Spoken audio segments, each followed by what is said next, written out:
May 7th, 1915. Morning time, Atlantic Ocean. A luxury ship was leisurely cutting through the sea, moving forward. More than 1,900 people were aboard it. Rich people, families, children. Everyone was laughing. Everyone was carefree. No one knew that this was their last morning. And then, in the depths of the ocean, something happened. An explosion that changed not only this ship, but the history of the entire world. Today, we will talk about that incident, which ended in just 18 minutes, but its effects are felt even today. First, let's understand what the RMS Lusitania was. This was no ordinary ship. It was the fastest and most magnificent luxury liner of its time. It took years to build it. Inside, it was everything a rich man could want. Magnificent rooms, superb food, beautiful dining halls. It was a floating palace on the sea. And on that day, this palace was going from Liverpool, Britain to New York. Here, the story takes a terrifying turn. Before the ship set sail, Germany had placed regular advertisements in newspapers. Yes, an advertisement in the newspaper, in which it was written that any ship that enters Britain's waters, whether civilian or military, it is our target. People read this warning and still boarded the ship. Why? Because they believed that this is a civilian ship, no one will attack it. This belief was their biggest mistake. While the Lusitania was leisurely traveling, at that very time, under the sea, the German submarine U-20 was silently following it. The submarine's captain was Walter Schwieger. He looked through the periscope, and he saw a large, magnificent ship. He thought for a moment, just for a moment, and then he gave the command that changed history. Fire. Now comes that moment which, even hearing about it, makes your hair stand on end. It was 2:10 in the afternoon.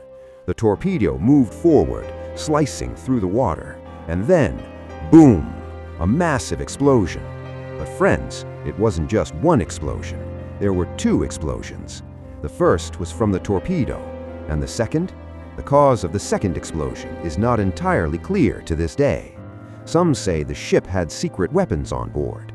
Some say coal dust caught fire. But this second explosion destroyed everything. The ship began to tilt to one side. People started screaming, started running. An attempt was made to launch the lifeboats, but the ship was sinking so fast that most of the lifeboats couldn't even be properly lowered into the water. And then, just 18 minutes later, that magnificent ship, that floating palace, disappeared into the depths of the Atlantic Ocean.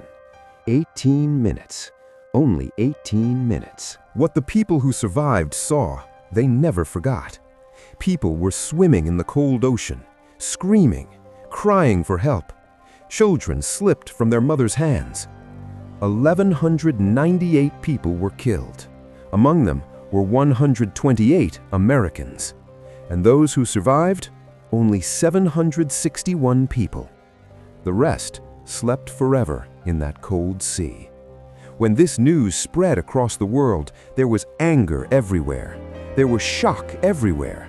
But the most anger was in America. Why? Because at that time, America was neutral in the World War. It did not want to join this fight. But when the bodies of Americans were pulled from the sea, when the news of the death of 128 American citizens came, then the mood of the American public changed instantly. Newspapers ran headlines, people took to the streets, and everyone was saying the same thing: Germany must answer. Here comes the most important thing. The sinking of the Lusitania was not just a tragedy. This was the turning point that changed the map of World War I. After this incident, America warned Germany. For some time, Germany changed its submarine policy. But in 1917, Germany started the same policy again. And this time, America stepped into the World War. And when America entered the war, then the tide of the war turned. Germany and its allies lost.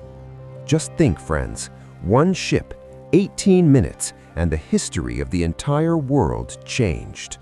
And that question is, did the British government know beforehand? Had they received intelligence that German submarines were present in that area? Some historians say yes.